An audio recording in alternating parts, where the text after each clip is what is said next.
Kabupaten Purwakarta ternyata menyimpan segudang peninggalan sejarah yang memiliki hubungan erat dengan kebudayaan dan sejarah perjalanan nenek moyang terdahulu. Dari hasil inventaris Dinas Pemuda Olahraga, Pariwisata, dan Kebudayaan setempat, di wilayah ini ada sedikitnya 26 kawasan cagar budaya. Kebanyakan bersifat kebendaan peninggalan sejarah. Kawasan cagar budaya ini tersebar di sejumlah wilayah. Adapun cagar budaya ini diantaranya berupa situs, sumber mata air, makam nenek moyang, hingga bangunan-bangunan bersejarah.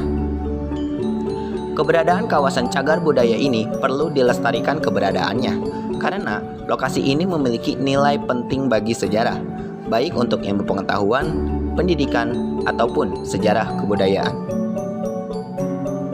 Masjid Agung Purwakarta adalah termasuk satu di antara sekian banyak cagar budaya yang ada di wilayah ini. Tak heran, selama ini masjid besar yang lokasinya persis berada di sekitar perkantoran Pemkab Purwakarta itu juga kerap dijadikan lokasi wisata, yaitu wisata religi tentunya.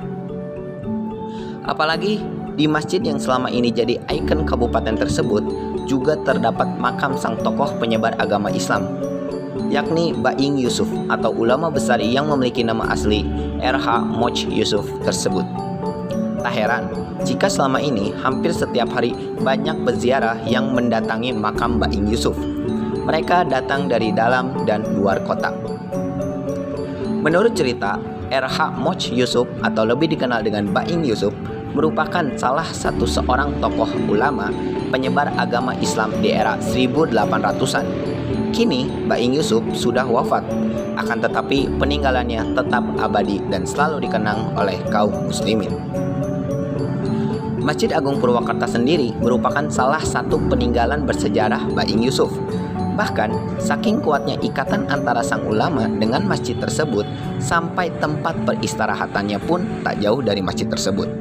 Menurut pengurus Masjid Agung Baing Yusuf Purwakarta, selama ini Masjid Agung dan makam Baing Yusuf ini kerap menjadi tujuan wisata religi bagi masyarakat. Tak hanya masyarakat lokal, para peziarah pun banyak diantaranya dari luar kabupaten. Baing Yusuf merupakan tokoh ulama kelahiran Bogor 1700-an.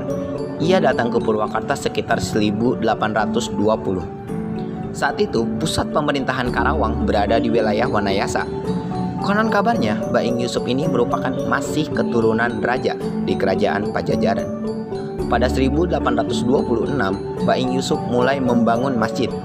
Masjid tersebut saat itu masih berada di tengah hutan belantara, karena pusat pemerintahan saat itu bukan di pusat Purwakarta, melainkan jauh ke wilayah selatan, yakni tepatnya di alun-alun Wanayasa.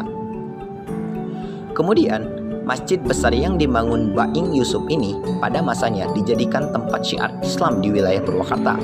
Apalagi saat itu memeluk agama Islam masih sangat jarang. Makanya Baing Yusuf mendirikan tempat untuk kajian agama Islam.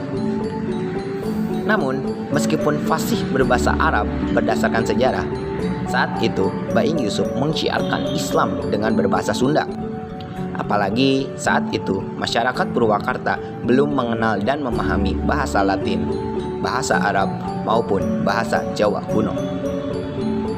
Bukti Baing Yusuf menyebarkan Islam dengan bahasa Sunda yaitu dari kitab fikih dan tasawuf yang disusunnya. Meskipun tulisannya pakai bahasa Arab, kitab tersebut diterjemahkan dalam bahasa Sunda. Pada 1830-an, pusat pemerintahan pindah dari Wanayasa ke Purwakarta. Perpindahan pusat pemerintahan ini semakin berkembangnya penyebaran agama Islam.